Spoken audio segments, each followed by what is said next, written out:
જિલ્લાના સંતરામપુર આઝાદ મેદાન ખાતે ભગવાન બિરસા મુંડાની 150મી જન્મ જયંતિ વર્ષની ઉજવણી, કેબિનેટ કક્ષાના પ્રવાસન, સાંસ્કૃતિક પ્રવૃત્તિઓ, વન અને પર્યાવરણ, ક્લાઇમેટ ચેન્જ વિભાગના મંત્રી મુળુભાઈ બેરાના અધ્યક્ષ સ્થાને અને આદિજાતિ વિકાસ, પ્રાથમિક, માધ્યમિક અને પ્રૌઢ શિક્ષણ મંત્રી ડોક્ટર કુબેરભાઈ ડિંડોરની પ્રેરક ઉપસ્થિતિમાં કરવામાં આવી હતી। આ પ્રસંગે કેબિનેટ મંત્રી મુળુભાઈ બેરાએ માનગઢના ઇતિહાસને યાદ કરી જણાવ્યું કે શહીદોની ભૂમિ મહીસાગર જિલ્લામાં આવેલું માનગઢ હિલ આદિવાસીના શૌર્ય અને બલિદાનનું પ્રતીક છે। 17 નવેમ્બર 1913ના દિવસે ગુરુ ગોવિંદ ગુરુના નેતૃત્વમાં આદિવાસીઓનું એક સંમેલન યોજાયું હતું। અંગ્રેજ સૈનિકો દ્વારા કરવામાં આવેલા ગોળીબારમાં 1507થી વધુ આદિવાસીઓ શહીદ થયા હતા।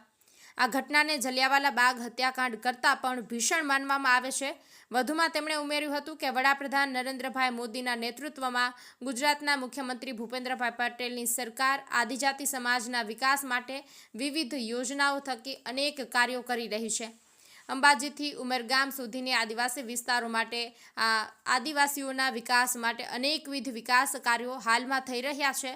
આદિવાસી બાંધવો માટે આદિવાસી વિસ્તારને આર્થિક અને સામાજિક શૈક્ષણિક સમૃદ્ધિ તરફ લઈ જઈ આર્થિક સશક્ત કરવા માટે પણ સરકારે અનેક યોજનાઓ બનાવી અમલમાં મૂકી છે। આ પ્રસંગે શિક્ષણ મંત્રી ડોક્ટર કુબેરભાઈ ડિંડોરે દેશને આઝાદી માટે અંગ્રેજો સામે બાથ ભીડી દેશ માટે બલિદાન આપનારા ભગવાન બિરસા મુંડાની 150મી જન્મ જયંતિ નિમિત્તે યાદ કરી જણાવ્યું કે પ્રધાનમંત્રી નરેન્દ્રભાઈ મોદી માર્ગદર્શન હેઠળ અને મુખ્યમંત્રી ભૂપેન્દ્રભાઈ પટેલના નેતૃત્વમાં વિકાસના ફળ છેવાડાના વ્યક્તિ સુધી પહોંચે તે માટે સરકાર કામ કરી રહી છે। આરોગ્ય, શિક્ષણ, પાણી સહિત અનેક ઉત્તમ સુવિધાઓ થકી આદિવાસી સમાજ મુખ્ય ધારામાં આવી રહ્યા છે। આ પ્રસંગે વિવિધ યોજનાના વિદ્યાર્થીઓને ચેક વિતરણ ઉપરાંત આદિવાસી સમાજના વિશિષ્ટ સિદ્ધિ મેળવનારા તેજસ્વી વિદ્યાર્થીઓ, કલાકારો અને રમતવીરોનું સન્માન કરવામાં આવ્યું હતું। આ પ્રસંગે કલેક્ટર અર્પિત સાગરે સ્વાગત પ્રવચન કર્યું અને સંતરામપુર પ્રાંત અધિકારીએ આભાર વિધિ કરી હતી।